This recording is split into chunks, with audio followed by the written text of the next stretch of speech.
marar badan ayaa dadka Soomaalida la siraa. Fiidiyowan waxaan rabaa inaan ku sheego virus halis ah kaas oo suurtageli kara in mobilkaaga xogta ku jirta oo dhan uu gadista ama uu daleedo. sidoo kale viruskaas wuxuu sababi karaa in la ogaado meesha aad joogto. sidoo kale wuxuu sababi karaa viruskaasi in gabi ahaanba xogta ku jirta mobilkaaga ama computerkaaga ay cilad ku imaato. viruskani waxaa sameeya nooc kamid ah dadka sameeya virusyada. waxay ugu talagaleen ama loogu talagalay in qofka lagu ogaado xogtiisa. sidoo kale viruskan waxaa lagu dhici karaa Facebook passwordkaaga iyo sidoo kale sawirada kugu kaydsan mobilkaaga. intaba wuxuu suurtageli karaa in viruskaaga uu gudbiyo qofkii soo dirsaday. haddaba waxaan rabaa inaan fiidiyowan kugu tusiyo waa maxay viruska aan ka waramayo, qaab noocee ayuu eg yahay, sidee ayuu kugu soo geli karaa mobilkaaga. intaas ayaan rabaa inaan fiidiyowan kugu sheego. sii daawa ayaan ku leeyahay qadar yar oo nisiina kadib waan isku soo laaban doonaa.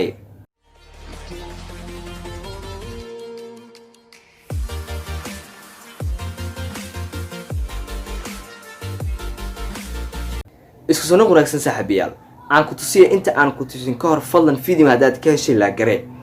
hagaag viruskani waa virus dhar wata kaas oo loo soo diraa asxaabta badanaa. dadka waxaa lagu gaarsiiyaa viruskani qaab WhatsApp ah ama qaab Messenger ah. badanaa viruskani waxaa la iskugu diraa qaab message ah.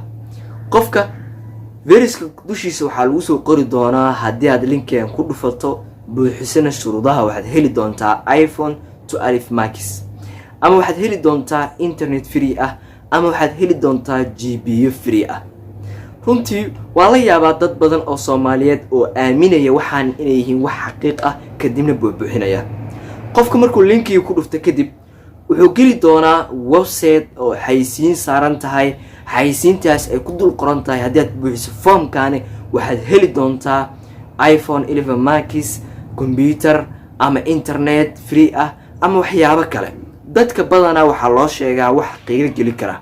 kadibna qofka isticmaalaya ama la doonayo inuu viruska lagu qataateeyo isla markiiba wuxuu bilaabayaa inuu xogtiisa geliyo oo buuxiyo foomkaasi.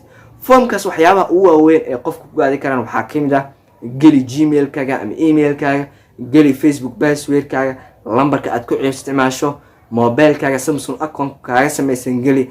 xogtaas oo dhan marka aad ku xirto wuxuu suurtagelinayaa in viruskaaga uu la falgalo ama viruskaas uu la falgalo mobilka. xitaa marar qaar waxaa laga yaabaa adigu uu buuxinayo in marar qaar uu ku keeno ama uu mobilka gabi ahaantiisba uu damo, ama marar qaar laga yaabaa in Facebookkaaga ama xogtaada marka aad geliso in Facebookkaaga soo tuuro kadibna ay suurtagal noqon weyso inaad dib u gasho. viruskani aad ay u halis badan yahay. inta aan ku soo sheegay in ka badan ayuu wataa. marar qaar xitaa marka aad foomkaas buuxiso viruskan wuxuu sababi karaa in sawirada kugu jira mobilkaaga iyo fiidiyoyaasha qaab corruption ah u qaato, kaas oo suurtagelinaysa qofkii soo dirsaday viruskani inuu ogaado waxa mobilkaaga ku jira. gabdho badan iyo wiilal badan sawiradooda oo ku arkay internetkana waxaa sababay viruskaas. hagaag saaxiibayaal, waxaan rabaa inaan ku tusiyo markaan viruska qaabku u eg yahay iyo qaabku u ekaa karo. hagaag bal aan ku tusiyo. wagaag saaxiibayaal, waxaan rabaa inaan toos kuu tusiyo viruska aan kaaga sheekeynayo bal qaabku u eg yahay. viruska waxaa la iskugu soo diri karaa Messengerka, WhatsAppka, Instagramka iyo Telegramka iyo dhowr meelood oo runtii social media ka mid ah. waxaan soo qaadan doonaa mid ka mid ah oo aan rabay inaan adiga tusaale kugu tusiyo. kani waa midka ugu badan ee dadka wadaagaan, waxaana ku qoran Canada needs more than 2000 African ASEAN immigrants hurry up before the end of the registration deadline. wadanka Canada waxa u baahan yahay la leeyahay 20,000 oo Afrikaan ah iyo ASEAN ah oo dad ah. warkan waa war been ah. haddii wadan u baahan yahay sida ma sameeye ee dowladaha ayuu u tagaa. si aan ku tusiyo linkiga inuu virus xambaarsan yahay sidoo kalena dad ay soo sameeyeen loogana baahan yahay in xogtaada la geliyo hadhow baytana halkaas lagala socdo. qaybta hoose ee ku qoran tahay 5oak.com/visa ayaan ku dhufaneynaa.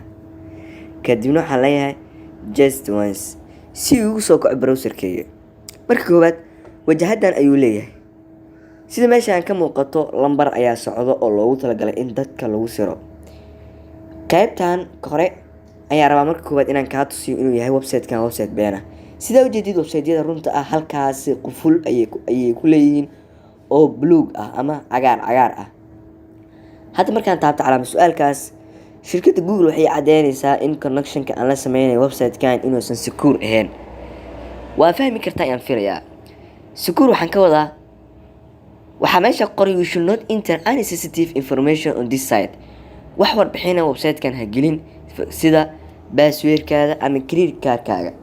sababtoo ah website-kan maaha mid secure ah. secure waxaa laga wadaa waa website loogu talagalay in dadka lagu dhaco, xogtoodana lagu qaato, sidoo kalena virus loogu soo diro. dadka qaar waxay sameynayaan continue ayay leeyihiin si isku diiwaangeliyaan.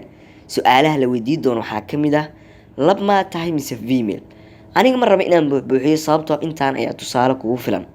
haddii aan buuxbuuxiyo waxay si toos ila falgeli doonaan mobilkayga iyo sidoo kale xogta aan ku buuxiyey. kuwa qaar waxaa ku qoran credit card-kaaga geli, kuwa qaarna waxaa ku qoran password Facebook-kaaga iyo email-kaaga geli. hadhow baytana xogta halkaas ayay kuu soo mari doonaan. haddii mobilkaaga wax ka baahan yihiin halkaas ayay soo mari doonaan. tusaale isku soo noqon wanaagsan saaxiibayaal, waa mar kale iyo barnaamijka Ismaaciilis program. waan filayaa wax badan inaad ka heshay. haddaba waxaan filayaa in aad ogaato viruskaas iyo dhibaatada uu leeyahay.